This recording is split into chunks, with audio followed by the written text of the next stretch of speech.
Greetings again. Welcome back to room 303 and our chats with Emily. That's what we're calling our readings through all the poems of Emily Dickinson contained in the Johnson edition. We turn now to little poem 182, If I Shouldn't Be Alive. And right away, we will find the echoes, now that we're nearly 200 poems in this volume, we'll find the echoes. Hey guys, do you remember when we played this game in poem 89? Some things that fly there be, birds, ours, the bumblebee, of these no elegy.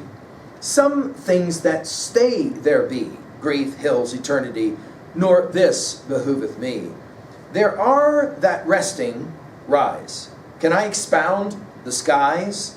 How still the riddle lies. And of course this word riddle took us back to poem 50, and many of you will argue that the more I read of Emily's stuff, the more I recognize that she loves to play with the riddles. I think we might have already shared with you a line from a letter to Sue, letter 586, where she said, "In a life that stopped guessing, you and I should not feel at home." And I love this idea of these riddle poems as we're playing the game. Now, we are assuming that you've been following our stuff at LearnStrong.net. Down that left-hand side, Chats with Emily, our playlist. I'm hopeful that you've already exposed yourself to the introductory set of comments. I'm hopeful that you've worked through the preceding 181 poems we just finished with I Lost the World. Now, I love the humor, some will call it dark humor, of this poem. And I think that we're back to the final words of Socrates in Plato's Phaedo. You'll remember, the hemlock is there, ready to be drunk.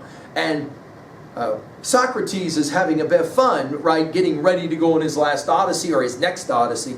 And his, of course, disciples, they can't believe how giddy he is to take this journey. We've given full lectures on the Phaedo at LearnStrong.net. I think also the final words of Christ are here as well. Notice the way she says it. And by the way, watch and hear the echoes of this brilliant little poem. If I shouldn't be alive when the robins come, give the one in red cravat a memorial crumb. If I couldn't thank you, being fast asleep, you will know I'm trying with my granite lip.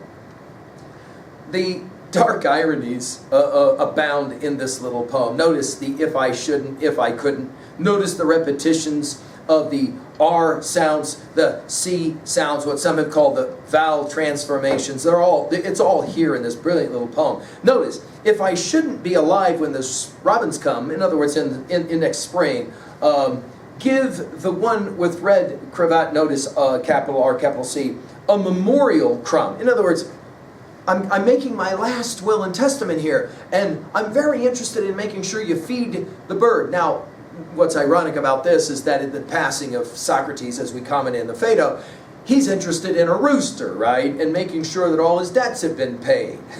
The ironies abound as she is playing this game. If I couldn't thank you, and of course, who is the you that we're referencing here? And obviously she can't because she didn't make it past the spring, being fast asleep when we get to poem 411, to infinite asleep. Her notion, of course, of sleep being an analog for death takes us all the way back to a whole bunch of the sacred texts, from the Ramayana to the Bhagavad Gita, obviously the gospel accounts when Christ will say about Jairus' daughter, she isn't dead, she's just asleep, playing the game, being fast asleep.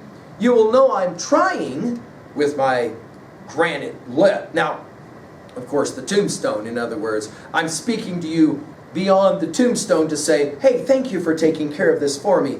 Again, the ironic wit is brilliant in this little poem. At 2a, what do we think's going on here? Well, I think her argument is that it's best to be remembered by acts of kindness, especially to the birds for her. Again, the echoes are clear here, if I shouldn't, if I couldn't, and all of that. At 3a, I can't help but think of Keats's Ode to a Nightingale. We've given full lectures at LearnStrong.net. Plato's Phaedo we mentioned. What about Wordsworth's Tintern Abbey? What is it he says that matters? The best portion of a good man's life. What is it that he says? Those little, nameless, unremembered acts of kindness and love. And I think that Emily would completely concur with an idea like that. Finally, at 3b, what final types of requests come to mind for you? And does it have anything to do with taking care of birds? I hope so. Thank you.